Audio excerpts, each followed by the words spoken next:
Gurubhyo Namaha Harihi Om.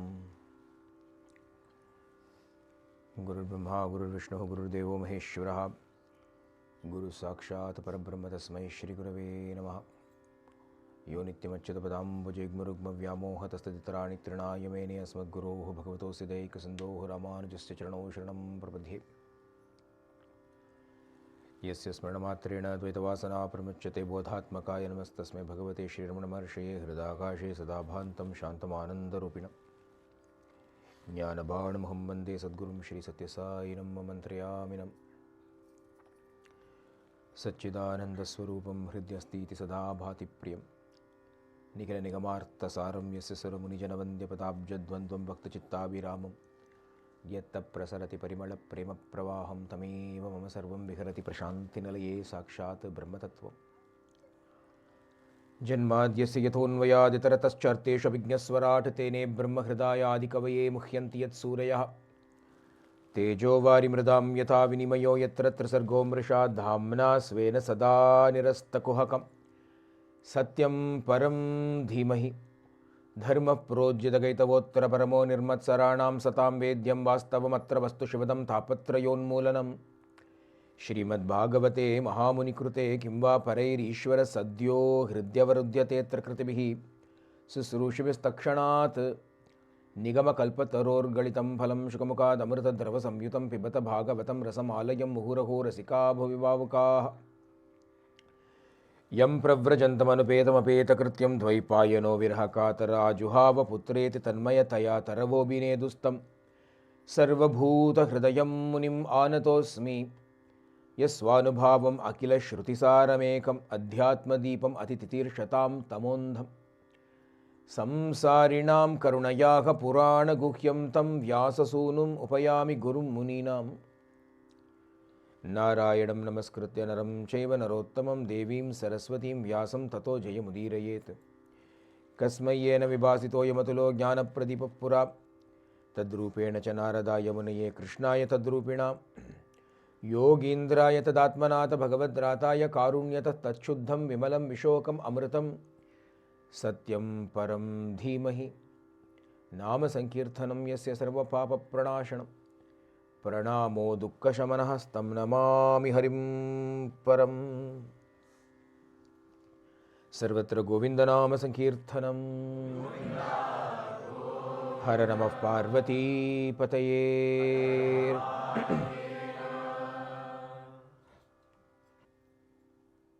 The bhakti of Prahlada that we meditated upon yesterday is, I am sure, still reverberating in our minds. Prahlada remains forever the greatest exemplar of true bhakti. Bhakti that does not seek anything from Bhagavan. Bhakti that only offers oneself to Bhagavan, desiring eternal servitude, eternal service to the Lord. It is the nature of true bhakti. That is the bhakti that will help us eliminate our sense of identity and individuality. I read something very interesting this morning. Swami said once in Vrindavan, Trai Vrindavan, to the students, he said, "Boys, you have only two options in front of you. Either you let me into your heart, or I will break it open and enter into it forcibly." You have only two options. Either you let me into your heart, or I will break it open and forcibly enter. He doesn't say it to everybody. He only says it to those who have some modicum of devotion towards him. He doesn't seek to enter into everybody's heart. As we know, when Rama went into the forest, no matter how much Sugriva invited him or Vibhishana invited him, he did not even enter into those capitals. On the other hand, he happily went into Shabari's ashrama. He went happily into all the rishis' ashramas, Agastya ashrama. He went and requested permission to enter. Where he was invited, he refused to go, but where he was not even invited, he went and knocked on their door and said, "May we come in and have darshan?" So Bhagavan demonstrates that he is also a bit choosy. he chooses where he wishes to go into. The heart needs to be of such a nature, caliber, that Bhagavan wishes to even forcibly enter into it. Otherwise, he will not. So we've got to make sure that our hearts are also like that. We saw yesterday two examples. One side was Prahalada, on the other side was Hiranyakashipu. Shitrattodu arulum, says Alvar. When Bhagavan looked at Hiranyakashipu, there was a frown on his face. When he looked at Prahalada, there was a delightful smile upon his face. Ore taitala both were seen. We saw this once in Swami. Twice really I have seen it. One occasion was when Swami was scolding somebody, bitterly scolding this person in front of everybody. And then he will turn towards us and give us this very beautiful smile. Then he'll turn back and with a big frown he'll go on scolding this person. Then turn to us and give us a big smile. That person did not know Swami's smile. But on one side was this person getting scolded, on the other side we were there getting smiles from Swami. It was so beautiful. Shitrattodu arulum. Similarly, another occasion happened when during Deepavali day, when everybody had sat outside in order to view the fireworks. Swami was to come soon and start off the fireworks. A few of us chose to sit in the bhajan hall because we thought it would be closer. We didn't want to see the fireworks. We wanted to see the fire itself. Adanala, we wanted to get closer to him. So we were sitting, few of us, only 4 of us were sitting in bhajan hall. And suddenly a man ran up through the VIP portico, ran towards Swami. Obviously, he had slipped through all the security, Sevadal, everybody, and he ran. We do not know with what intention he ran, but he ran towards Swami. He almost fell upon Swami. Swami had just come out and he almost fell upon Swami. Swami looked at him and just, pushed his hand out like this. And we were just there. And Swami did not even actually touch him. Swami just did this and the man flew back. And there was such a, ugram in his face. But at that time, others immediately caught hold of him and dragged him away, and Swami said, don't do anything to him, and Swami the usual follow-up was there. But at that time, the few of us who were sitting inside bhajan hall, when we saw somebody coming and attacking Swami, the only thought that came into the heart was, jump and protect Swami. And so, there was, inside the bhajan hall, there is Swami's chair, and there's a big platform. And Swami climbs onto that, that's where the tiger skin is, and Swami's footstool, everything is there on that. So we had to, where I was sitting, I had to literally jump across that to get to Swami. And I do not know what strength, what force came, but I did jump. And I have done no physical activity whatsoever in my life. All my activity was here only. I did a lot of internal exercise, no external exercise. But I jumped nevertheless. And landed, and 4 of us, we were almost trying to see if we could surround Swami. So that is, but by the time we could come, Swami had already dealt with the situation. But we still landed there nevertheless. And in that moment, something happening, the response was spontaneous. There was no thought process going on. Oh, somebody is coming, we should do none of these things. I just jumped immediately. Not just me, the others, all of us jumped. But I can only speak of my own experience. So when I jumped, on the one hand was the exertion of that physical exercise. On the other hand was this moment, the panic or whatever of the moment. So I can still remember my thighs and knees trembling. They were shaking. I do not know, like I said, whether it was the jump that caused it or the moment that caused it, but the whole lower part of the body was trembling, almost ready to fall down.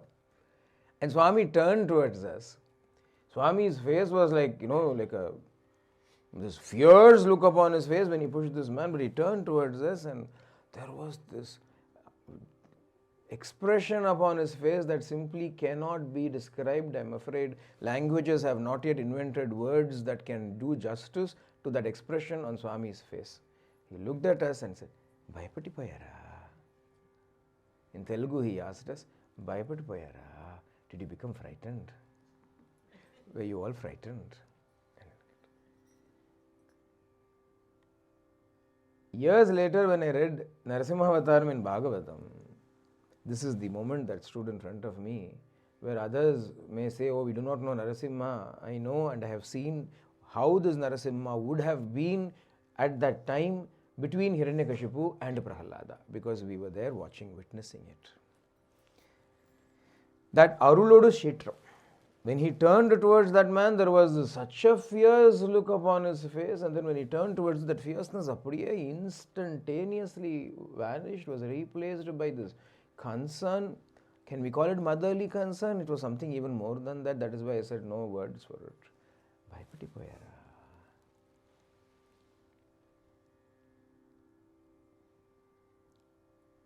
So Bhagavan, if he cannot enter into your heart willingly, will tear it open and enter into it, as long as it is worth for him entering into it. In Krishnavadaram, he broke into houses.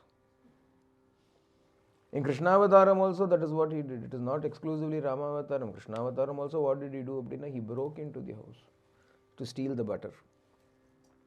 Duryodhana invited him, he refused it, and instead went into Vidura's house, knocked upon the door when she was even having a shower inside. Swami also was invited to so many places. Instead, he would take the car and go to a cobbler's house somewhere in the narrow lanes and by-lanes, because he was devoted to him. The devotion is what Bhagavan is looking for. What kind of devotion? Like we said yesterday, and again, repeatedly, like the only thing we have ever said. Bhakti that is minus desire. Bhakti without the sense of self, without the sense of identity for oneself. But this identity is a plague that affects not just us, even the gods themselves are affected by it. And a story that we are going to talk about today helps us understand how nobody seems to be exempt from this disease called Ahankara. Amongst the many Prajapatis, Daksha was a Prajapati. Daksha had 13 daughters, and he gave them all away in marriage to different divine beings, divine entities. Some he gave to Dharma, some he gave in marriage to Agni, one to Pitraloka, Badiyalam. One of the other daughters was Sati, Sati Devi. Sati was given away in marriage to Shiva, to Parameshwara. She was the last daughter. She was given away in marriage to Shiva himself. Brahma was the one who recommended. He said, why don't you give Sati to Shiva? He agreed and accepted, gave Sati to Shiva. But certain events happened where Daksha ended up insulting Shiva and had to suffer the consequences of it. This is a story that is being narrated by Maitreya to Vidura. Remember that? When Vidura heard this, a teaser of the story, as it were, that Daksha insulted Shiva and had to suffer the consequences, Vidura was very surprised. Now, who would find enmity with Shiva? Shiva is such a neutral person, such a friendly person. Doesn't matter who he is, Bolanath. He will give boons even to Rakshasas and Asuras. He will not have any differences between you, he, that. Adanala, how can you? Hariyavu Shari Yadavadu Pannuvar. Hari at least will do all kinds of things. Shiva on the other hand, Hara on the other hand is very sweet. When Ravana went up and made the entire Kailasha mountain tremble by lifting it up, Shiva pressed it down. Then he played Veena. Shiva became very happy, gave him gifts. That is Shiva's nature. Adanala Vidura says, Kastam chara chara gurum nirvairam shanta vigraham atma ramam katam dveshti jagato daivatam mahat. He says, who is the Shiva? Jagato daivatam mahat, the great God of this world. Atma ramam, avar yarvambukum pohamatare. He doesn't go and meddles in anybody's business. He sits there simply delighting in himself. In his own Swarupa, he is constantly delighting. If he becomes too happy in his own self, he will get up and start dancing. Becomes Nataraja, and otherwise he will sit down in Samadhi. Only these two things he knows. Atma Ramam, Shanta Vigraham, the very embodiment of Shanti. An idol of Shanti. Nirvairam does not have any enmity towards anybody. How did somebody find fault with Shiva? Appa Maitreya began to tell the story. What is the story? How can anybody find fault with anybody for that matter? Forget Shiva. If you find fault with somebody, if you become angry with somebody, if you have some enmity with somebody, there is only one reason for it. Your ego. That is all. No other reason. No other reason. Swami would always say, if you find a fault in somebody, that fault is inside you. That is why you are finding that fault. Sanat Kumara say the same thing to Jaya Vijaya when they go up there. They say, you are accusing us of all kinds of things, that those things must be there in you. Otherwise, how are you even seeing it? We do not even know such things. How do you know these things? You have it in you, you know it. If you have never lied in your life, you will not know what a lie is. Have you seen small children? They do not know what a lie is. Even if you lie to them, they will take it seriously. Literally, they will take it. You may, for the sake of, no, this is very sweet, you eat it in Cholue. But it is actually bitter. They will say, you said it was sweet, it is so bitter. They will not even understand irony. They won't understand symbolism. Literal. Why? They have never lied. They have never lied. On the other hand, if you have always lied, you will never believe anybody, you will think everybody is lying. That suspicion comes into you because you have lied, therefore you think everybody is lying. If Daksha finds fault with Shiva, or if anybody finds fault with anybody, the reason is because of our own ahankara. We are not able to tolerate it. Adanala we find. Daksha became a Prajapati. Several others were Prajapati. Kardama was also a Prajapati. Ruchi was also a Prajapati. Daksha also was a Prajapati. Kardama Prajapati story we saw. Kapila's father. Silent fellow, saintly man. Did tapas, meditation and so on. Ruchi also was like that. In the fellow Daksha, on the other hand, had a kingly temperament. Rajasoda. And he liked to be respected everywhere he went. So once it so happened that he had gone to an assembly hall where a yajna was being performed by all the gods. The gods had gotten together to do a big yajna. They had invited all the who's who of the celestial zoo. Daksha was one of those, so he was also invited. Daksha Daksha was a bit of a VIP. He thought of himself to be a big VIP. So he entered quite later. After everybody had come and seated, he entered into the hall. And on seeing him enter in with all his effulgence and radiance, everybody stood up.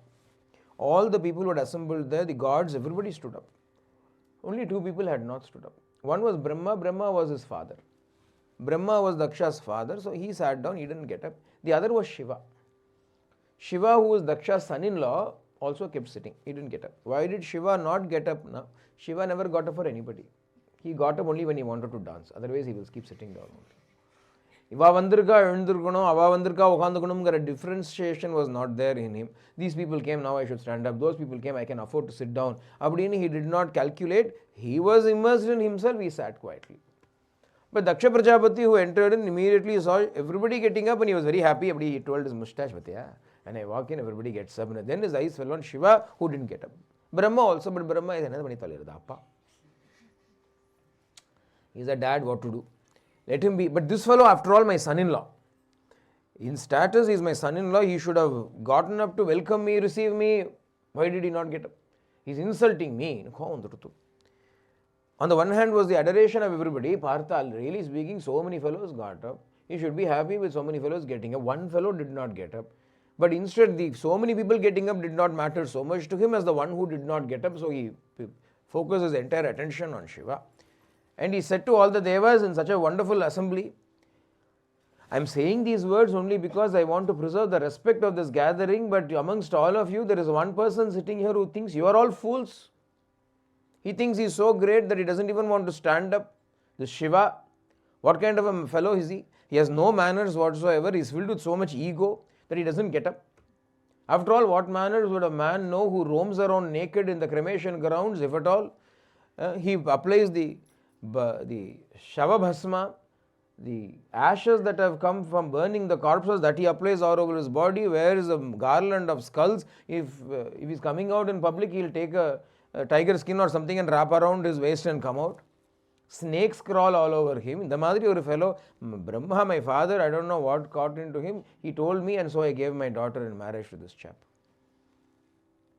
He started saying. Shiva's followers could not put up with it. So they started arguing. If a big argument started, Pathar, Shiva saw why unnecessarily create arguments. He got up and went away. He didn't say anything. He went away. This made it even worse for Daksha. At least if Shiva had responded and said something angrily, Daksha would have had more ammunition, he would have fired back. Shiva quietly left the place. Peshamu betaru. Shivanenu kadami betaru.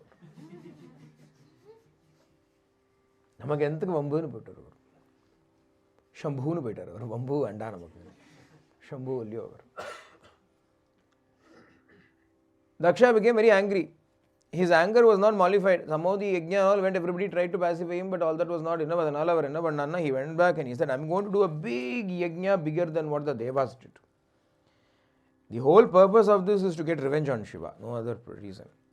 And how is he planning to get revenge on Shiva? Now, I was insulted by Shiva, I will insult him back. How will I insult him back? Now, I will not invite him to this yajna. I will invite everybody, but not him. Appo he will get the point. But this is the great insult I can give him. Inviting to the yajna, not physical invitation alone. Yajna, the gods are invited by the mantras that are, by the ahuti that is offered, and they come and accept that offering. He said, I will not give Shiva any offering. Yajna, in any yajna, Rudra has an havis. He has got a bhagam. He has got an offering. This is the Vedic rules. But he said, no, I am big enough to change even the Vedic rules. I will not offer anything to Shiva. So he sent invitations to everybody. In Kailasha, where Shiva is living in Shiva Lokam, everything is going on nicely. Sati did not know any of these things. Avapata happily, she is living her life. Avapartha, suddenly she sees all the gods and goddesses dressed up very nicely in their best saris and best costumes. They are all going somewhere. Where are you all going? Is there any function? Sati keta. Innocently, Sati asked all of them, where are you all going? Any big function? They said, Sati, don't you know? Your father is organizing a big yajna. We are all going there. What to do? She had to save her face. Yeah, as though I don't know. Yeah, I'll come. We'll come later. It's only my father's house. No, you all go. Apro she came to Shiva. Shiva knows everything, but doesn't care about everything. See, there are two ways in which you do not care about everything. One, you don't know, therefore you don't care. You don't know you're being insulted. You don't know the language. You're sitting here and with a big smile in Tamil, I'm scolding you. You don't understand a word of it. You think I'm being so nice and loving. Hey, you'll also smile back. Yeah. I'm calling you thrice filtered idiot in Tamil. You don't know the words, you don't know the meaning. So you think I'm praising you. That is one way in which you can ignore what is happening. The other way is when you are fully aware, but also in full control of yourself.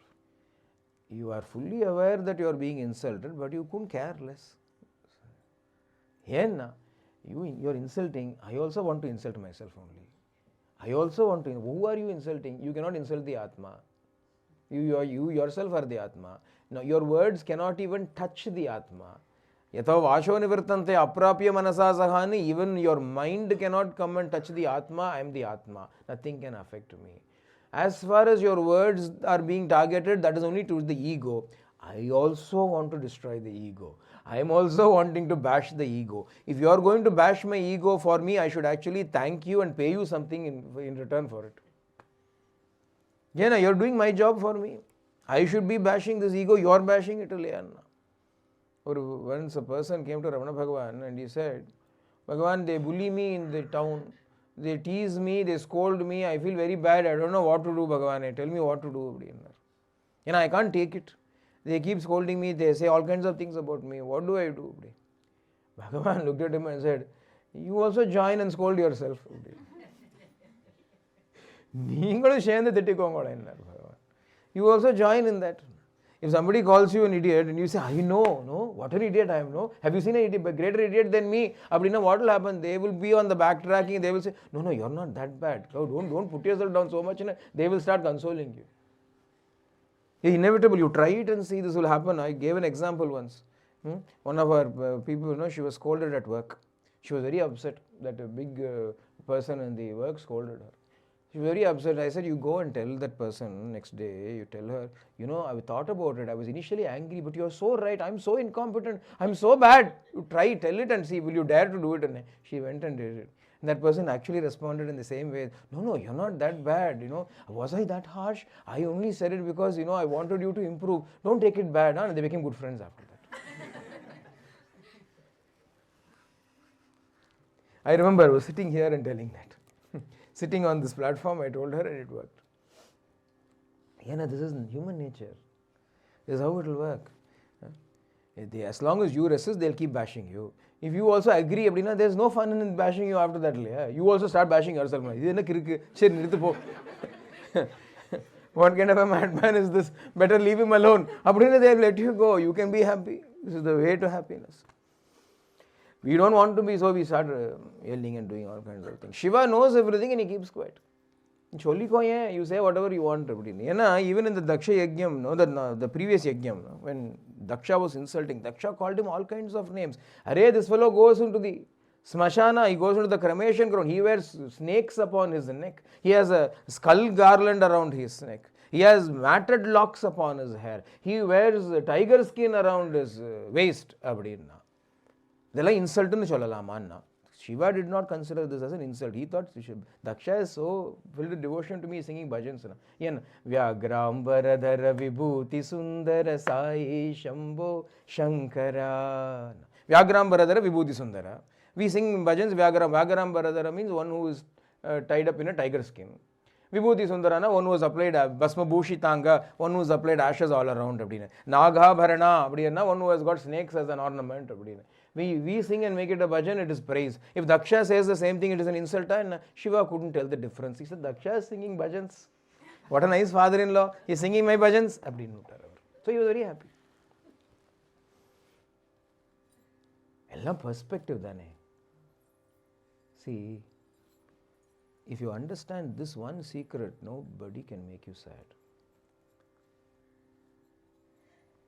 If you change your perspective, if you change your outlook, then nobody can make you sad. Swami would say, if a person that you love throws a rose at you, you would say, he loves me so much, he threw a rose at me. If a person that you do not like throws the rose at you, you will say, see, malicious fellow, he wanted the thorns in the rose to prick me. That is why he threw the rose at me. Abdini, you will say. Action is the same. A rose flower was thrown at you. But depending upon your mindset, you will make two different things out of it. If you find that somebody is harming you or hurting you or all those things, be very clear about it. If you change your attitude in your mind, you will become happy. What is the attitude that you should have to change? Good. That which needs to be bashed up is getting bashed up. This is what needs to happen. If you remember this, we will always be happy. Because we saw in Appalapattu yesterday, Bhagavan wrote that Appalapattu for his mother, Ramana Bhagavan. In that he said, Idit, Podit, Udait. The words that he used in reference to the ego were pound it, grind it, pulverize it, shatter it, demolish it, powder it. So what should this ego, what should we do with this ego? We should not mollycoddle it. We should not safeguard it, look after it. It is a very easily bruised creature. Ego. It should not simply be bruised. It should be shattered, pounded, ground, pulverized. If somebody is doing it, fall at their feet and thank them. If somebody is destroying your ego for you, scolding you, making you miserable, fall at their feet and say, you are the messenger of God. You have come to destroy my ego for me, thank you, Nishol. If you can get to this state, nothing can harm you. Unfortunately, most people are idiots. As I am fond of saying. There is only two realities to you. One, you are the Atma. That is the eternal reality. If you are not the Atma, you are an idiot. That is also equally eternal reality. You are nothing else but that. It is binary. Either or. You are either the Atma or an idiot. Nothing in, I am a good person, a virtuous person. You are an idiot. Or you are the Atma. There is a well. You have to cross the well. You have to jump across the well to cross it. There is only one option. Either you cross wholly or you fall into the well. I have done 20%, 30%, 40%, 70%, 95% and now you have to fall into the well. So even if you are 95% good, you are still an idiot. You have to accept that. Because that 5% of idiocy is enough to make you fall into the well anyway. 95% all right, and 5% well. What is the point? So there is no point, there is no question of any progress here. Somebody once told me, No, you keep scolding us. We have actually made a lot of progress. I said, what progress? Even if you have made 95% progress, you still fall into the well. How can you call that a progress? What an idiot you are to call that a progress. The progress is progress, now finish it. If you finish it, then it's a progress. After that, you don't need anybody to tell you you've made progress. You finished it. Until then, whatever you do, how much ever you do, you're still going to fall into the well. What is there to be proud about in this?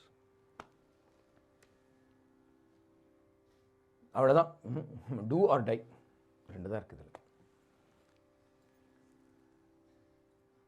Shiva was quiet. He didn't bother. Sati, on the other hand, was very upset. So she thought about it and she said, why is dad doing this? But anyway, we'll go there and find out why dad is doing it. But how can she go on her own? She has to seek permission from Shiva. Shiva also has to come. Then she came to Shiva, stood there and said, Swami, or paper. He was reading newspaper or something. Shiva wasn't bothered. He's sitting in meditation really. And she knows he's sitting in meditation. She usually will not disturb when he is in meditation. But the problem is 95% of the time he's in meditation, 5% he will dance. When he dances, she will dance along with him. Otherwise, she'll have to mind her own business. He will simply sit there and meditate. A happy life. If you want happiness and harmony in the house, if you want happiness and harmony in the house, if you want domestic felicity in the house, there is only one way in which it can happen. An old couple told me this story. And many years ago, when I had gone to Sydney, I had stayed in this couple's house. And they were filled with so much love. There was pure, absolute harmony in the house. So I happened to ask them, how is it there's so much harmony? She said, when I am downstairs, he is upstairs. When I go upstairs, he is downstairs. We have harmony in the house. Live in the same house, but make sure you're not in the same room. The only time you should be in the same room is when both of you are asleep. Fast asleep. Otherwise, conflict, ego. Clash. If husbands and wives mind their own business and give enough space to each other, there will be harmony, perfect harmony in life. Shiva and Parvati, Shiva Shakti, they lived like this. They were not demanding all the time. Quiet. You do your thing, I'm doing my thing. That is how life can become sweet. Then you can share. What will happen? Venn diagram. Have you seen this Venn diagram they do in thing? You'll have one big circle, then you'll have another big circle. The two circles come together, there's a small area of intersection. The rest of it is separate. And the Madri life will be. You can have your harmony, you can have that small little interaction. How much interaction should you have? As much as you can bear. If you're too much in each other's faces, there will be conflict. So what should you do? Venn diagram madri angarungo. You spend most of the time there. Once in a while you come, then go back there. You'll be very, very happy. All the time chipko madri you want to, some people hold their hands when they walk. Have you seen husbands and wives holding hands when they walk? Are they afraid that the other person will run away? I do not know why they want to hold. Once, many years ago, we had gone to some park or something with another family. And the small child came along, in that small girl she was. And she came and told my wife, Auntie, does uncle not love you? So she said, why do you ask? He doesn't hold hands with you when you walk. Because she has seen her mother and father hold hands all the time when they walk. When should you hold somebody's hand? When they can't walk, you hold their hands to assist them to walk. Old grandfather comes, come, I will hold your hand. Okay, fine. Grandmother comes, you hold. Or you both become old tata party, you have to hold each other to walk, otherwise you may fall. Okay. Otherwise, the only reason you have to hold hands is to make sure they don't run away anywhere. You are scared they will leave you and run away. You are holding, taking hold of their hand. Don't run away, don't run. You walk, will they not come? Why hold hands? These are the things that cause disasters in families. In India, for many years before, now things are changing because now everybody wants to hold hands. In those days, husband will walk somewhere, wife will be trotting along trying to keep up with the fellow. He will not even know she's coming. He will be walking. Bus railway station if you see. The husband will walk in the front. The wife somewhere she will have to look up. Where is he? Which platform are we going to? I don't know. But they will have harmony in the house. they will live happily. Until their dying day, they will not part. Until death do us part will be a literal truth there, because they don't spend time like this. They spend time like this. When they need, they will come and they will walk away. There is beauty. That is how all relationships should be. All relations, not just this one relationship. Even children and parents should be like that. If you're always with your child and meddling and poking your nose into every affair of theirs, they will start hating you after some time. They will dislike you after some time. You think it is your love that makes you do it, but in the end, they will start thinking, oh. When they are small children, they are dependent upon you. That is a different story. They will come, and that is, as they grow up, give them their space. Don't give privacy to them. Give space to them. It's a difference. You don't have to give them a separate room and not even enter your child's room without knocking. There is no need of such things. It is your house. It is not their house. But at the same time, give them space. Let them flower independently. These are all, we are doing Saptaham Bhagavatam only, but these are all life lessons. If you undertake these life lessons, then you will lead happy lives, harmonious lives. Conflict will not be there in your lives. Shiva led such a life and shows us Adarsha Grahastha. How should one lead one's life? And Shiva shows. He is sitting quietly. Again the Devi comes, Sati comes, and she says, Prajapati. That Prajapati. Teshvasuraha. There are so many Prajapatis. Which Prajapati? Your father-in-law. She doesn't say my father. She doesn't say me Janakaha Shalala. Teshvasuraha. Your father-in-law Prajapati. What about him?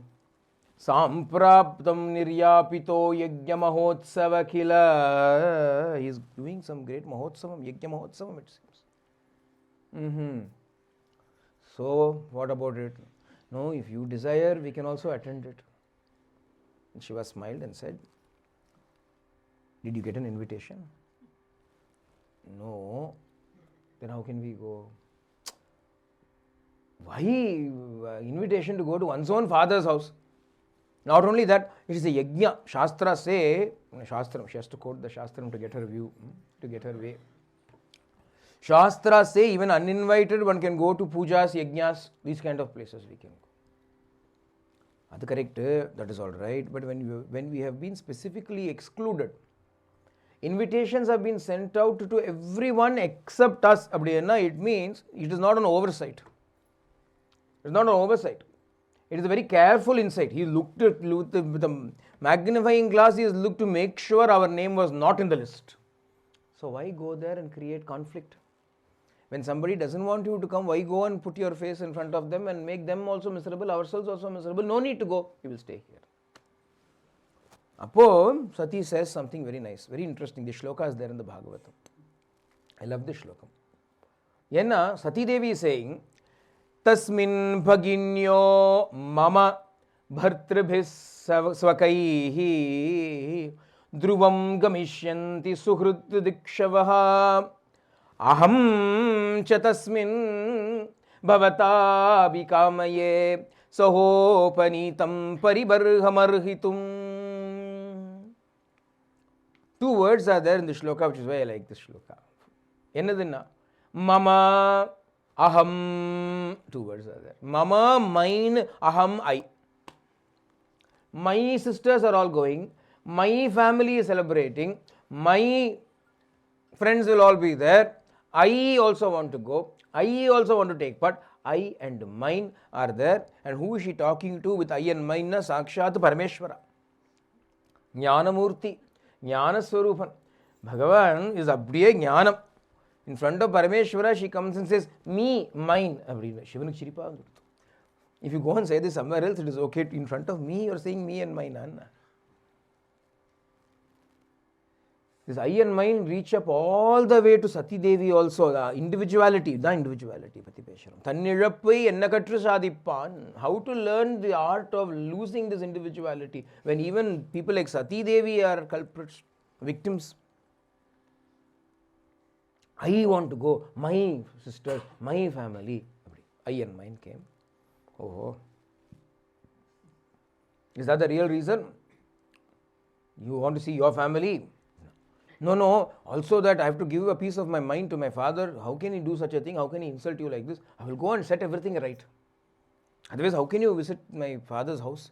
I will go set everything right. You think your father is going to listen to your words? I don't want you to go, Sati. Disaster will come there now. And Shiva was very clear in his refusal. What can Sati do? She was unable to overcome her attachments to the family. Shiva went back to meditation. Sati came and stood at a distance, paced back and forth to go or not to go. He doesn't want me to go, what to do? In the end, she decided to go. In the end, in spite of Shiva not wanting her to go, she decided to go. She comes there and from a distance she says, I'll go and come. Without even waiting for a response from him, she quickly left. When she went, Nandi, Shiva's Vahana, Nandi and Shiva Ganas also got together and went along because the mistress of the house is going out to send her alone. Adanala they all left. Shiva was sitting alone in Kailasha. Shiva knows everything. Parthar enna panna mudiyum. What can we do? Fate is like that. The power of fate is like that. Despite us telling her not to go, she is willing to go, wanting to go. What can I do about it? All right. Let what must happen, happen. This is Shiva. He knows full well the disaster, the ruin, the catastrophe that is going to unfold. Perhaps he could have put a firmer stance and said no and held her back. He didn't do it. I tell you, if you're not willing to listen, then what can I do? What more can I do? What must happen will happen. Let it happen. That is the detachment. Vairagya Purusha. Ekkada kettu po அப்படிங்கிற மாதிரி அப்படி சொல்லலை, but you're sitting unconcerned. Why not? I have done what I have to do. Beyond this, I cannot arrest her forcibly. I can't trap her inside. Then if she wants to walk willingly to her doom, what can I do? Let her go. Sati came there, came to the Yajnashala, saw all the arrangements there and everything was done specifically in such a way to exclude Shiva. She became very angry. She started speaking harsh words to her father Daksha, scolding him. How can you hate Shiva? Yadvai aksharam nama gireritam nrinam sakrit prasangat agamashu hanti tat pavitra kirtim tam alangya shasanam bhavan aho dveshti shivam shivetaraha. Alas, father, by hating Shiva, you are hating auspiciousness because the very words Shiva means auspiciousness. By listening to those two syllables, Shiva, yadvai aksharam nama gireritam nrinam sakrit prasangat agamashu hanti. Even once if they chant that name Shiva, their sins are burnt away. Appearpata namam, the name that can confer so much auspiciousness upon you, you are hating not that name, you are not hating Shiva, you are hating auspiciousness, therefore you will bring upon yourself Shivetaraha, the opposite of it. Shiva itaratatan you will bring upon yourself, அப்படின்னு சொன்னா. He in turn insulted Shiva even more, unable to bear the insult. She thought, I committed a mistake by disobeying my Lord. I should not have come. Now that I have come here and have faced this kind of a situation here, how can I go back? If I go back now to Shivaloka and if Bhagavan looks at me and says, Dakshayini, daughter of Daksha, Abdini, if he should ask me, I will die of shame. Because I have disobeyed him, come here, what did I achieve in the end? I have come back defeated, rather than go back to him, I will perish here as a punishment for my own disobedience to the Lord's will. She sat down facing north, concentrated her fiery breath within and kindled the Yogagni Shakti, that great power of yoga within her. It rose up and burnt her entire body to ashes. Sati burnt herself to ashes. A great uproar erupted in the Yajnashala. The Ganas of Shiva, the hosts of Shiva who had accompanied their queen Sati Devi, all became furious. They immediately started to attack Daksha and his people. But the rishis who had gathered there for the Yajna, Bhrigu was there participating in it. Pushan Bhrigu Varna Yiranda, they immediately, he brought forth from the Yajna certain beings called Ribus to fight against Shivaganas. Because of the power of these Ribus, the Shivaganas could not face them or overcome them, they had to beat a hasty retreat. They all rushed back to Kailash. எல்லாம் கைலாசத்துக்கு ஓடி வந்தது.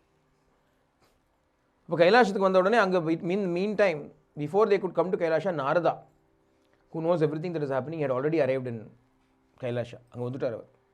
அவர் ஏதாவது பாடிண்டே வருவார். Usually he will sing some bhajans.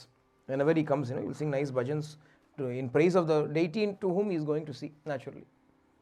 ஆனால் இன்னைக்கு வந்து பாடிண்டே வர கைலாசபதே மகாதேவ சம்போ, கைலாசபதே மகாதேவ சம்போ, ஹரி ஓம் நம சிவாய, ஹரி ஓம் நம சிவாய.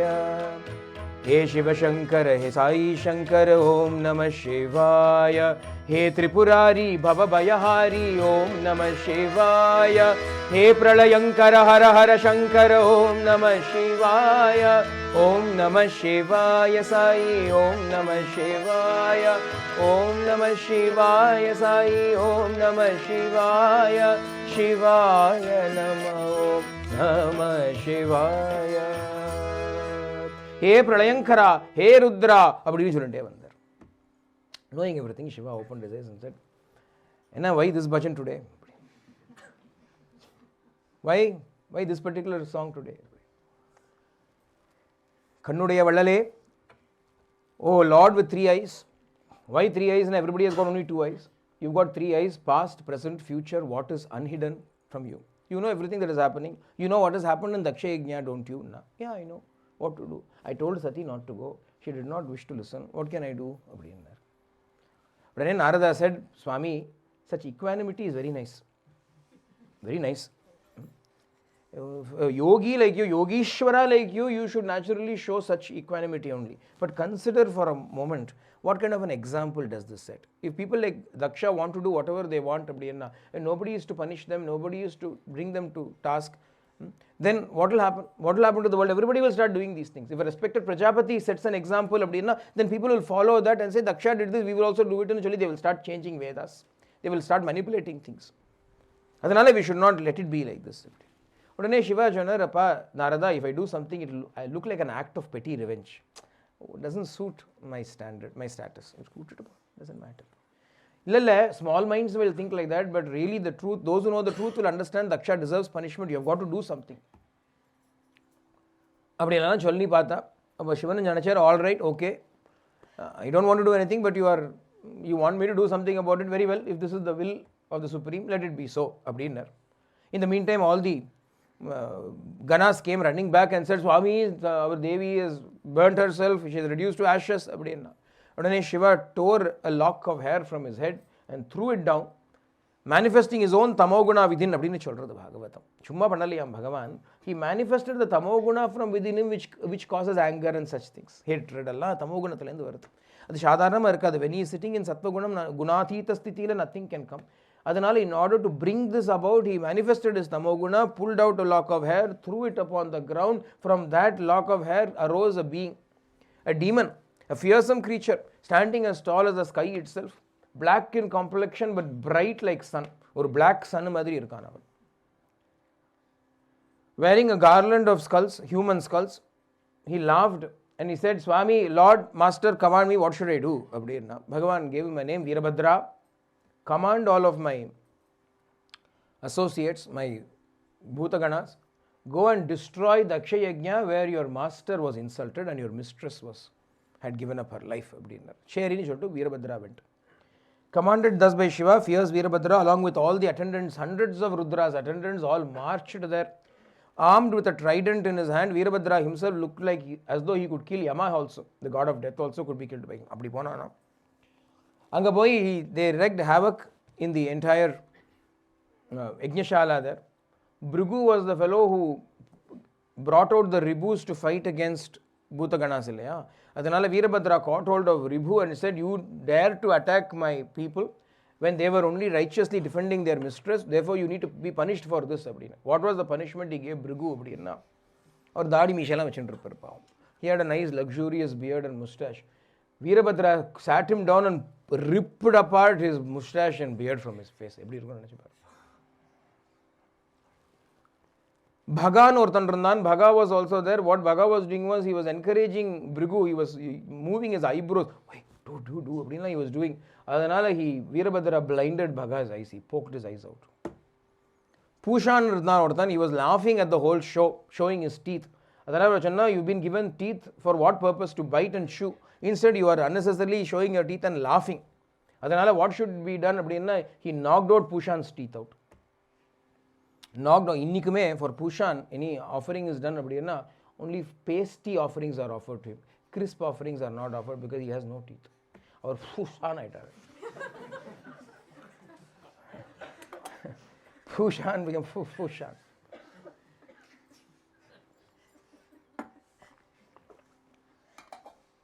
இதில் என்ன தெரியுதுன்னா, பல்லெல்லாம் காமிச்சிருக்கப்படாதுன்னு தெரியுது. Don't show your teeth and smile. In India we were taught, many times I've mentioned this, in India we were taught to smile without showing the teeth. The reason for this was because in India dentists are usually a very poor lot. They, who are dentists அப்படின்னா, if they didn't get admission in medical college, they got admission in dental college. அது கிடைக்கல, அது படிக்கிறதுன்னு சொல்லு. Nowadays it's not like dentistry itself here is a very proud profession because everybody wants to have beautiful teeth. In India, the only time you ever went to the dentist was when the teeth started to hurt. When you're 60 or 70, when they're about to fall, they will all start to become decayed. At that time only dentists will have some varmana. All old stinky mouthed people only will come to dentist. No such cosmetic dental surgery எல்லாம் கிடையவே கிடையாது இல்லையா? யார் இருக்காள்? எல்லாம் பல்லும் போஷமாக இருக்கும்பா. வந்தான்னா பல்ல காமிச்சுட்டான்னா, if they show their teeth அப்படின்னா, we do not know whether they are Lankapura Rakshasis or what. ஏன்னா அப்படி இப்படி இருக்கும் எல்லாம். each tooth will grow in a different direction. அது ஒன்று நார்த், ஒன்று சவுத், ஒன்று ஈஸ்ட், ஒன்று வெஸ்ட். அது பாட்டு சந்தியா பண்ணுறதுக்கு ஹேத்துவாக இருக்கும். Nobody ever went to dentist for cosmetic purposes. If there's a problem, you will go. Otherwise, we won't. Even that, ஏதோ அந்த மாதிரி கிராம்பை வச்சு தேய்ச்சி காத்துவோம். So dentists generally, பல் டாக்டரா அப்படின்பா, நெஜ டாக்டர் இல்லையா அப்படின்பா. So பல் doctor was called not a நெஜ doctor. He was not a real doctor.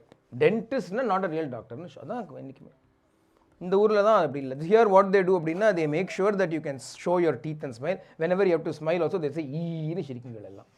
நம்ம ஊரில் we were taught, don't show your teeth, don't show your teeth. Smile without showing your teeth. Because who wants to show those teeth?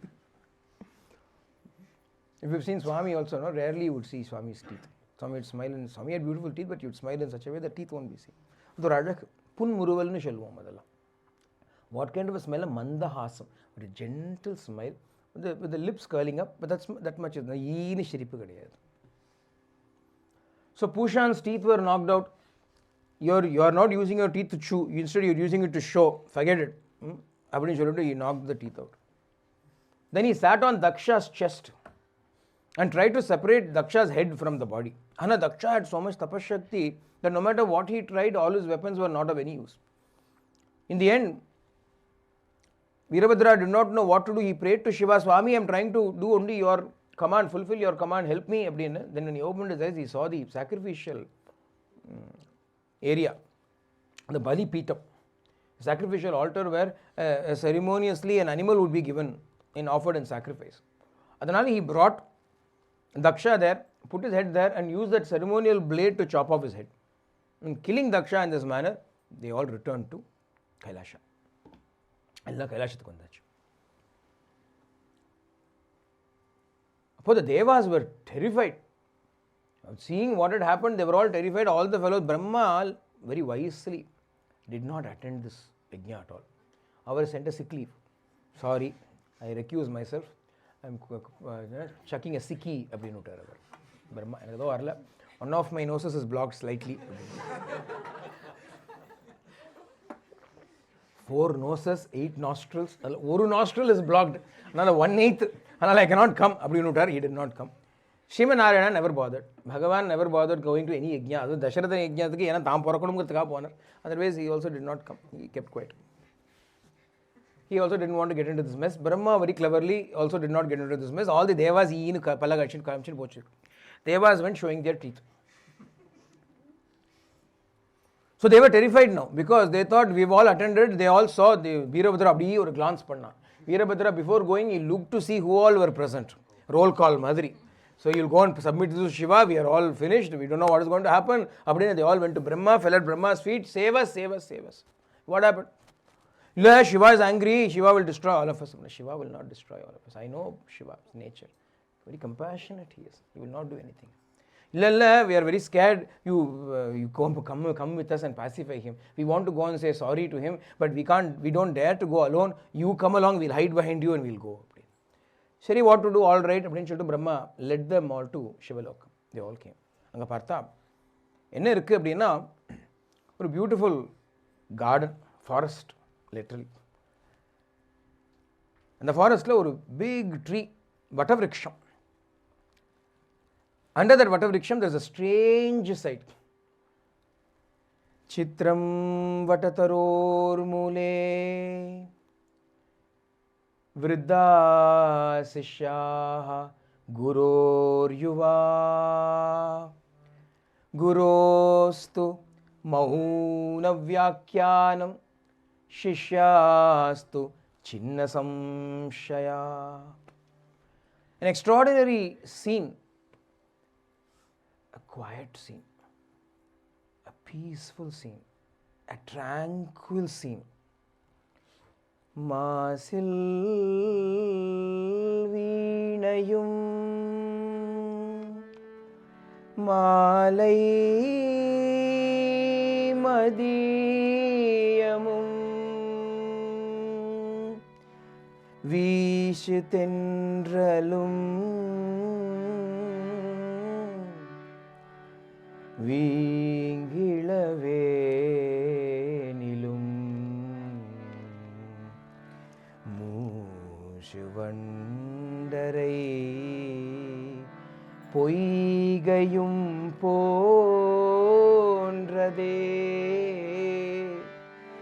ஈசன் எந்தை இணையடி நிழலே.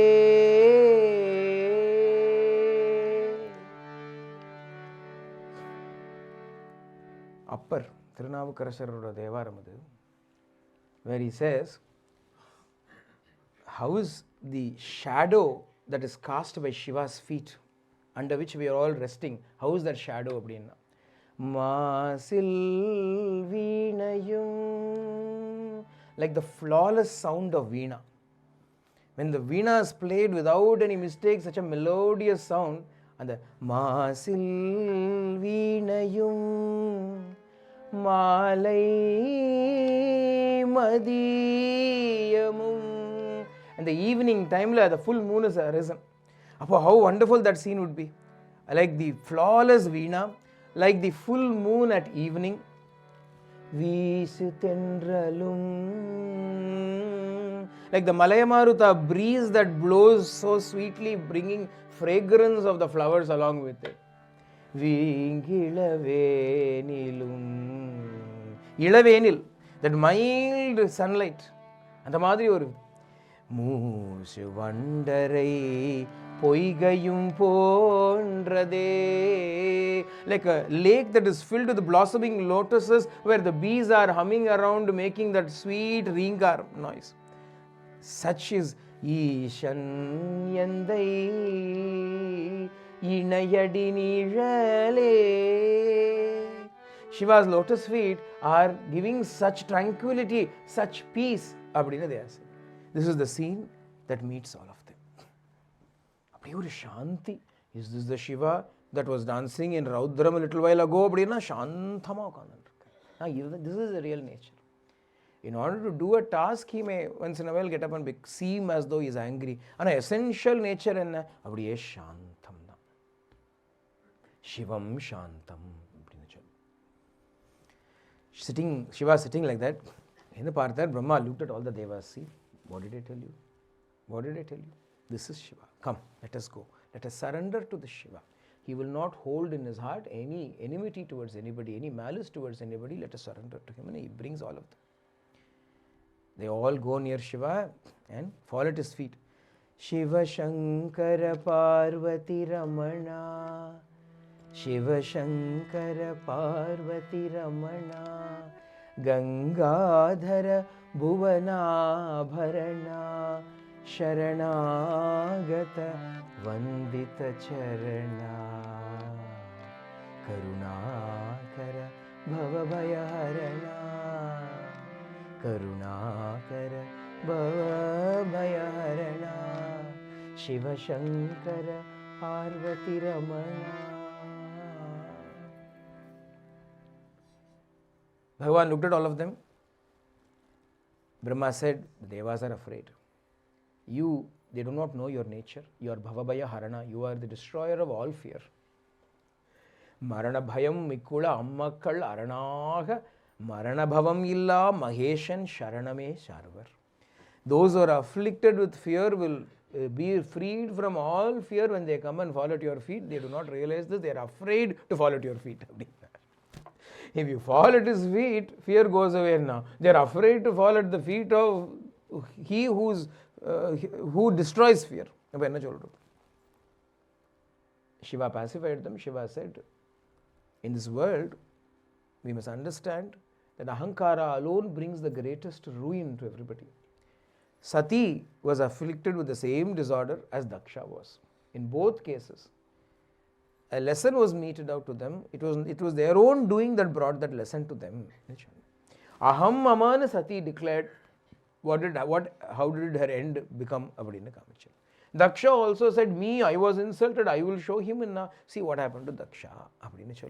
Shiva said, come, let us go to that Yajnashala. And they came to the Yajnashala. Daksha was lying there headless. There was a goat that was to be sacrificed. Instead, Daksha had been sacrificed. So Shiva took the head of that goat and attached it to the body, the torso of Daksha, and brought him back to life with a goat head. The goat has another name.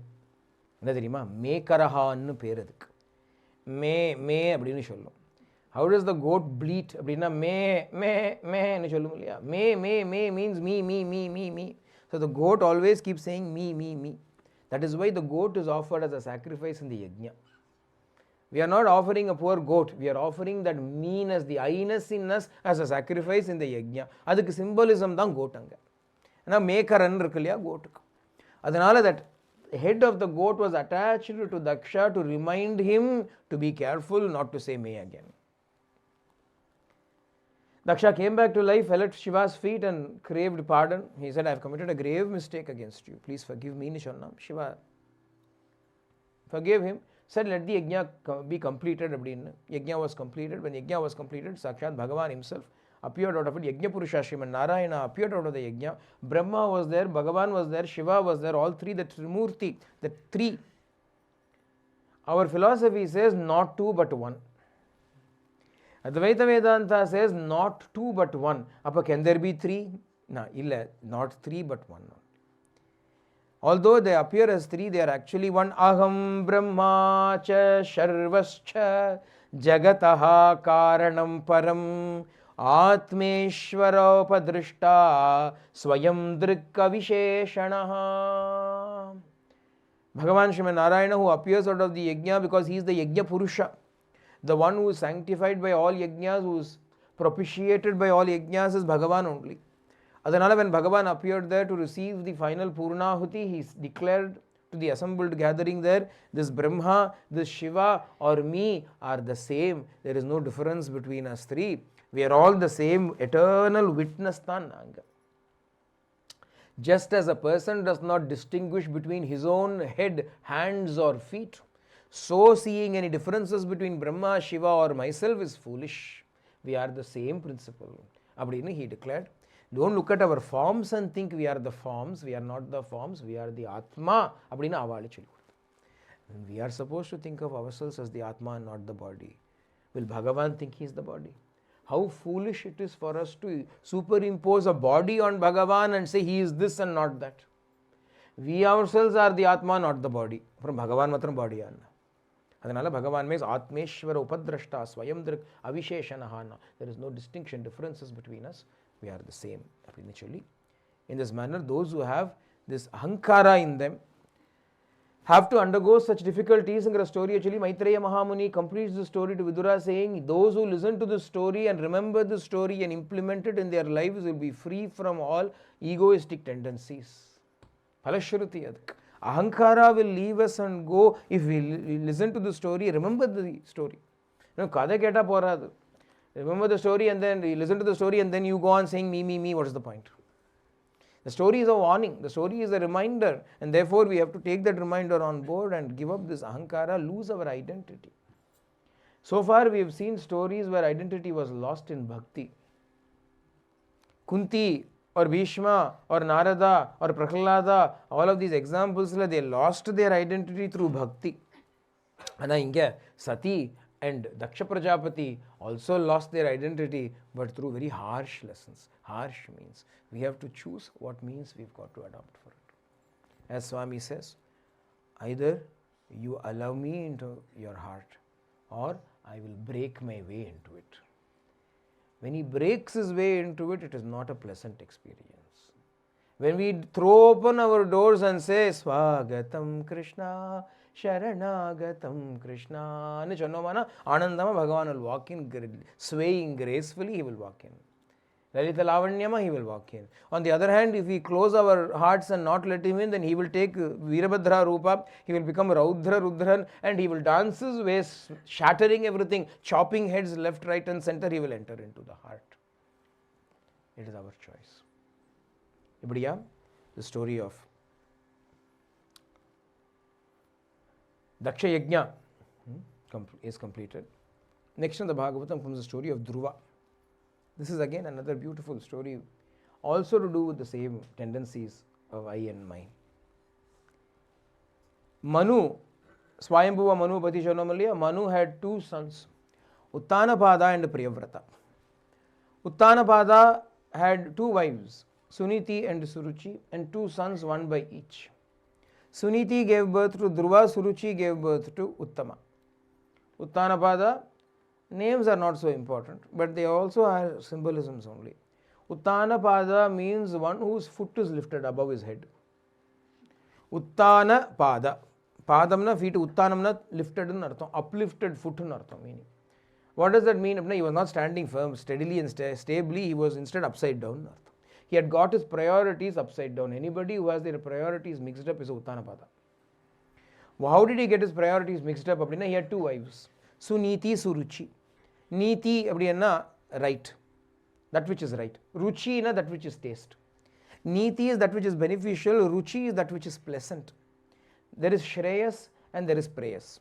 Shreyo Margam, Preyo Margam, we speak about two things. Shreyas appadina that which is beneficial, Preyas na that which is pleasant. And we know in life generally that which is pleasant is usually not beneficial and that which is beneficial is usually not pleasant. When we have to eat food, we will know very nicely that chips are pleasant but not beneficial. Chips,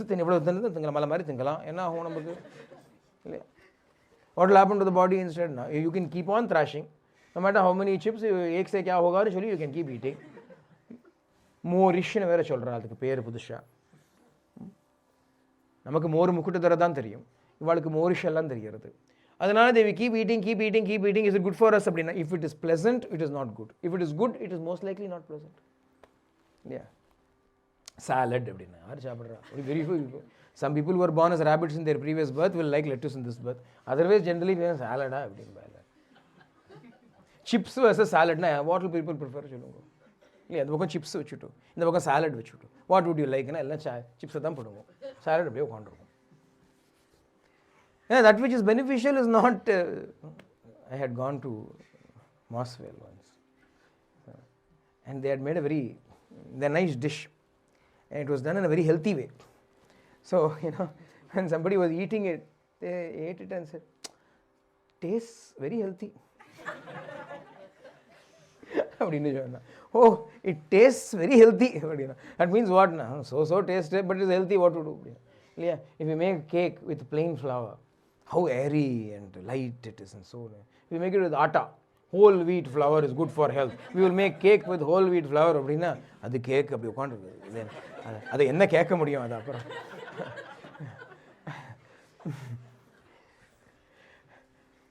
It's sitting there densely. ஒரு பிரசன்ஸோட உட்காந்துட்டு இருக்கு இல்லையா, சத்துவ குணத்தோட சத் அப்படின்னு it is sitting there, cake. So we know naturally that that which is unhealthy tastes good, that which is healthy unfortunately also tastes healthy. So Shreyas, Preyas and rendu irukku. Niti is Shreyas, Ruchi is Preyas.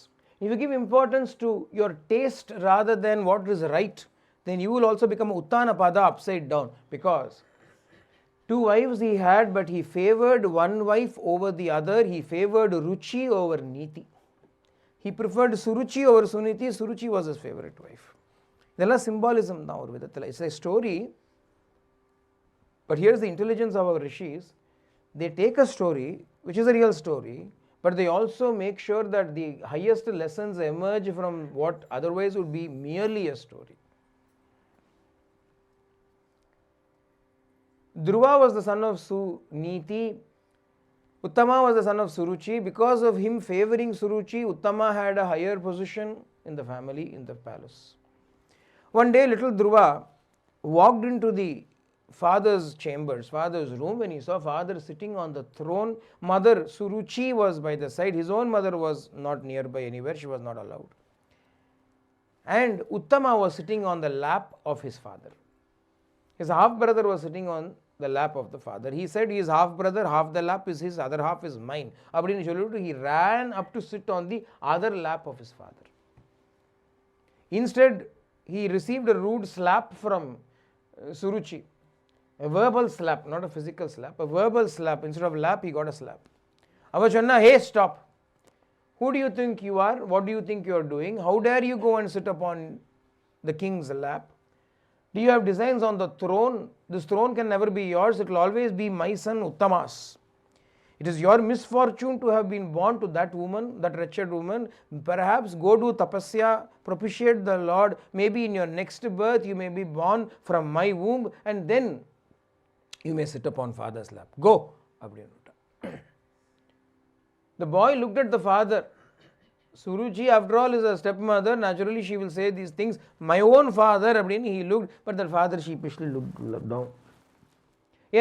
He could not say anything opposing Suruchi in her presence. He was henpecked by her. He liked her, adored her, he kept quiet. This broke the boy's heart. Even my own father doesn't want me. Initially, he came running back to his own apartments. He fell at on his mother's lap and cried. Mother looked at him and said, what happened, Dhruva? Why? Did somebody say anything? What happened? All the maid servants who had gone along with this child, nursemaids who had gone, he was a small boy.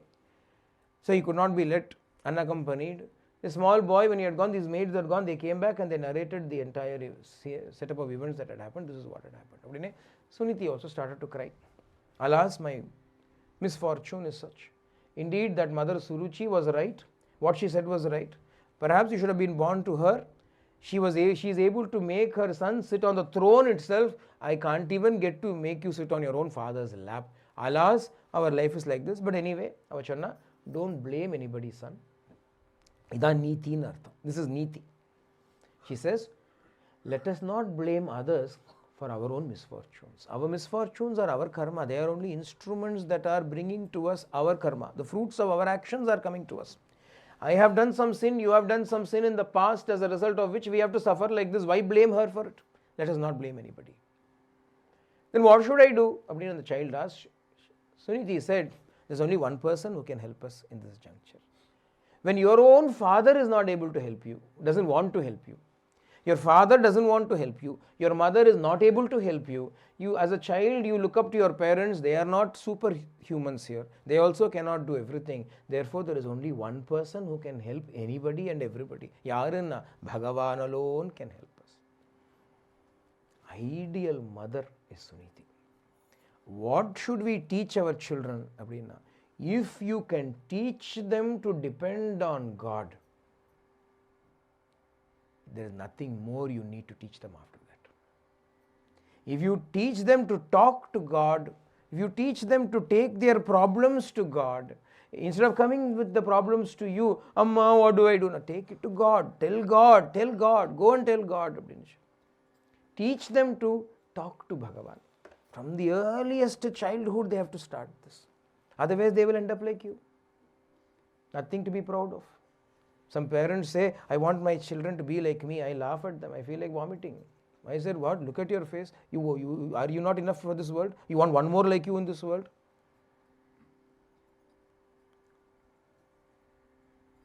Teach them to connect to God. Your job is done. You are not going to be there all the time. You cannot be with them all the time. When they have to go to school, are you going to go along with them? When they are in trouble there, who should they call out to? They should know to call to Bhagavan. Like Prahalada, they should know how to connect to Bhagavan even at that age itself. That is the right teaching we should give to children. Suniti teaches the child that. Don't cry to me. Don't cry to your father. We cannot help you. Bhagavan alone can help you. Why can Bhagavan alone help? He is the father of all fathers. Jagatav Pitra. He is the father of us all. Your father is the king. Why did he become the king? Because your grandfather is Manu. Why grandfather Manu? Because great grandfather is Brahma. Great grandfather Brahma, Brahma's son Manu, Manu's son Uttanapada. That is why we have so much power. But who gave Brahma all this power? Bhagavan Srimad Narayana gave the power to Brahma also. So go directly to Brahma. Bypass all these hierarchical lines, go straight to the source. Go pray. Go meditate, go to tapas, she said. Little Dhruva took it literally. Children take things literally. That is why in the childhood, if you teach them this truth, when they take it literally, they'll never forget it in their lives. They will always remember it. And so when Suniti said these words to Dhruva, instead of going to the neighboring room to do some meditation, etc., she thought he'll go to the puja room and do something. He ran to the forest instead. Because he had heard tapasana forest. Where do you do penance? In the forest. So he went to the forest. She didn't mean for him to go to the forest, but the boy went to the forest. But as he went into the forest, he encountered Devrishi Narada. Narada was roaming around all the three worlds for what now? Looking for such potential candidates. If somebody is going in search of God, he will catch hold of them. He wanted to guide them, wanted to make sure that they do not go astray. As he caught hold of this Dhruva. He came and stood in front of Dhruva. Dhruva knows Narada very well. Why? Narada was the guru of his uncle Priyavrata. Uttanapada's younger brother is Priyavrata. Priyavrata's guru was Narada. Narada would come very often to the palace to see Priyavrata. Priyavrata also will spend a lot of time, but Dhruva also will be along with him. Chittapavoda Chendapovan. So he knows Narada. He fell at Narada's feet. Devrishi Naradhare, my salutations to you. And Dhruva, where are you going? Where are you going in the forest? I am going to meditate upon Srimad Narayana. Small child. I am going to meditate upon Bhagavan. Why are you going to meditate in the forest? Sit at home and meditate. No, I have to do tapasya. What are you doing tapasya for? My stepmother said all these things to me. She didn't give permission for me to sit on my own father's lap. How dare she? I'm going to go to get Narayana Choli Adipiki. I will go and tell Narayana and make sure that I am able to sit on my father's lap. Small child. Narada laughed. People seek Bhagavan for. Actually speaking, what can you not seek him for? You can seek him for anything and everything. He will give everything to you. But is it worth seeking him for useless things is something we have to think about. What comes to us of our own karma, why go to him for that?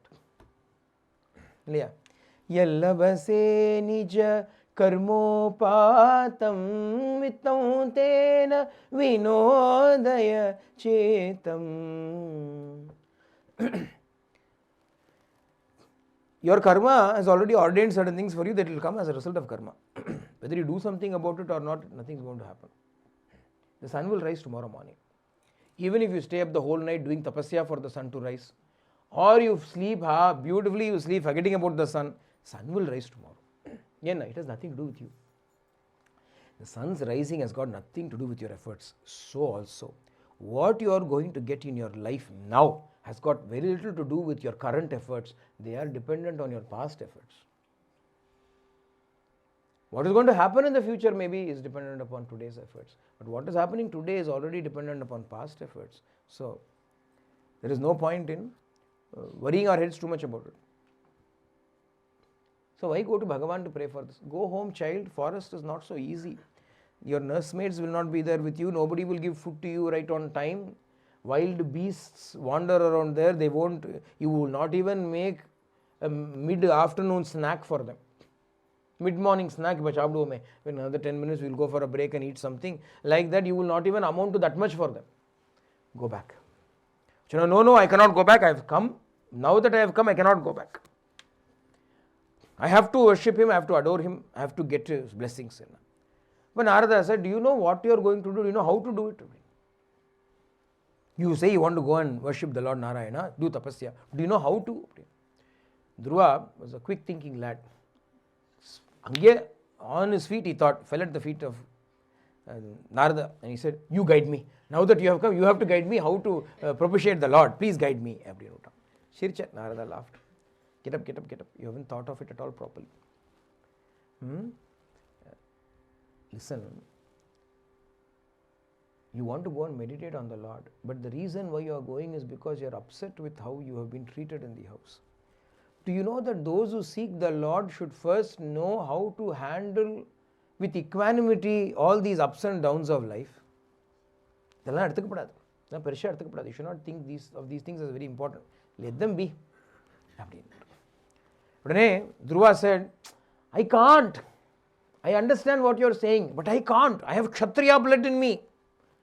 My blood refuses to accept everything with equanimity. I have to fight for my rights. Durvinithan, he says, what to do? I don't have any humility. I don't have any obedience. Ideally I should obey you. I should say, yes, I should treat everything with equanimity. But I want to, but I can't. In one way, no? It is not simply Dhruva's plight, no? Is it simply Dhruva's plight? Is it not everybody's plight? We also know how we should be. But when it comes to actually putting it into practice or action, we say, but I don't know, I can't.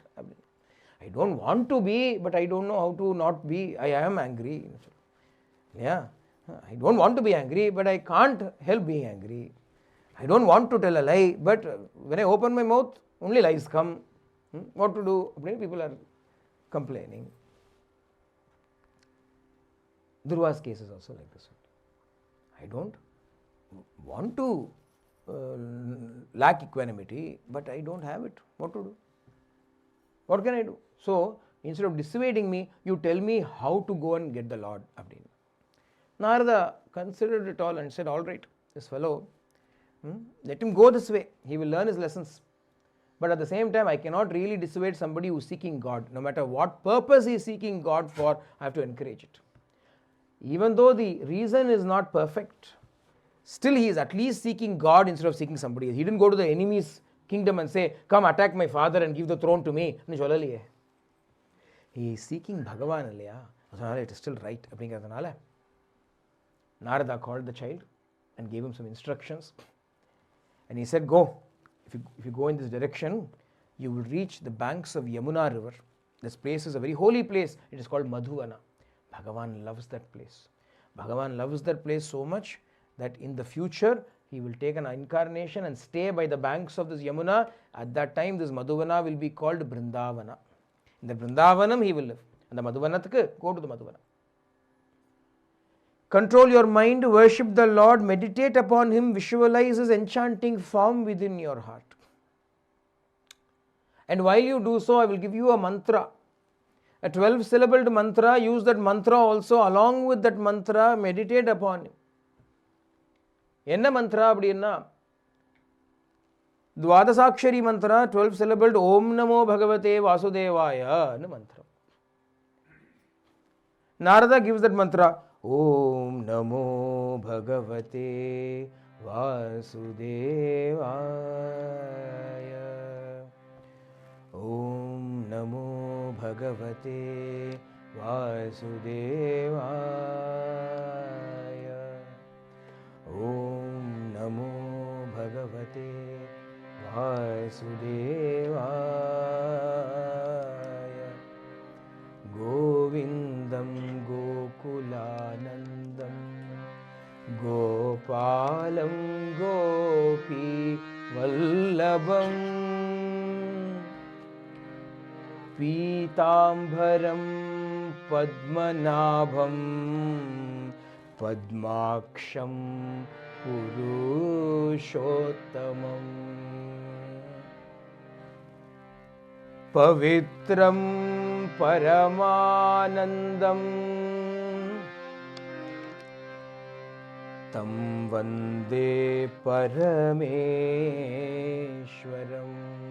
Om Namo Bhagavate Vasudevaya. Yogishwaram Yajnapatim Yashodanandadayakam Yamunajalkallolam Tam Vande Yadunayakam.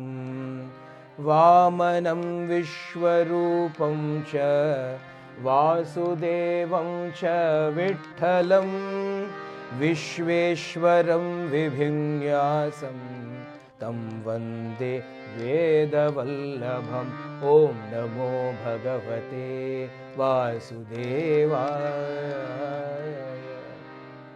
Prasadabhimukam Sashvat Prasannavadanekshanam Sunasam Subhruvam Charukapolam Surasundaram Tarunam Ramaniyangam Arunoshtekshanaadaram Pranatashrayanam Nrumnam Sharanyam Karunarnavam.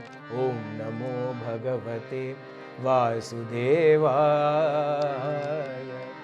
Shrivatsankam Ganashyamam Purusham Vanamalinam Shankachakra Gada Padmai Abhivyakta Chaturbhujam Kiritinam Kundalinam Keyuravalayalvitam Kaustubha Bharana Grivam Pita Kausheya Vasasam Kanchi Kalapa Paryastam Lasat Kanchananūpuram Darshaniyatamam Shantam Manonayana Kanchi Kalapa Paryastam Lasat Kanchananūpuram Darshaniyatamam Shantam Manonayana Vardhanam. Om Namo Bhagavate Vasudevaya. Om Namo Bhagavate Vasudevaya. Om Namo Bhagavate Vasudevaya. Mantram along with the Rupa Dhyanam of Bhagavan's perennially smiling face because he is always in bliss. Ready to give boons to his devotees, beautifully arched eyebrows upon his face, lovely nose, extraordinarily radiant forehead, ever youthful in appearance with well-proportioned limbs, lips, eyes like lotus petals, ocean of mercy to those who surrender to him, bearing a lovely mark upon his chest, the residing place of Mahalakshmi, wearing a garland of Anamala, wild flowers, holding a milky white conch shell in one of his hands, a discus that is radiant like the sun itself in the other hand, two more hands, one holding the lotus flower, the other holding a mace, thus combining in himself all the virtues both of protection, of bestowing grace and punishing evil, ellam சேர்ந்து. Kiritinam Kundalinam, beautiful bejeweled crown upon his head, dangling earrings from his ears, jeweled bracelets around his wrists, a brilliant and scintillating Kaustuba jewel resting upon his broad chest, draped in yellow silks. Around his waist is a girdle from which many little bells hang so that when he walks they all make a little tinkling noise. His ankles are encircled by golden ankle bells. They are supremely attractive and peaceful, giving bliss and joy to those who visualize him. Mano Nayanavardhanam. Dhruva, yogis meditate upon this form of the Lord in the heart. This is the description that I have given you. This is how they meditate upon him. Adanala, you also visualize this Bhagavan standing in the lotus of your heart in this manner. Chant this name, this mantra that I have given you. Bhagavan as Vasudeva, the Supreme Lord. Meditate upon him. Rupa Sahita Dhyanam. Along with a form, along with a name, do the meditation of this Lord in this manner. Abdinna. Narada gave this beautiful instruction, Upadesha to Dhruva, sent him off to the forest, went straight to the king's palace and told the king, don't worry. The king was now repenting, oh, my son is gone, my son is lost, he ran away, Roshakara. I insulted him, but Kshatriya blood flows in him. He could not bear to stay in the house where he was insulted. He has run away, I don't know where he is now. Now he is crying. Narada says, don't worry, I have sent him off to a nice place. He will come back. He will bring pride to all of you, joy to all of you. But still realize and repent for your own mistakes. And Narada goes away. Our Dhruva goes to the forest to meditate. He is going to meditate without even eating any food. We will take a break. Eat snacks, drink the coffee, tea, then we'll come back. Sarvatra Govindana Sankirtanam.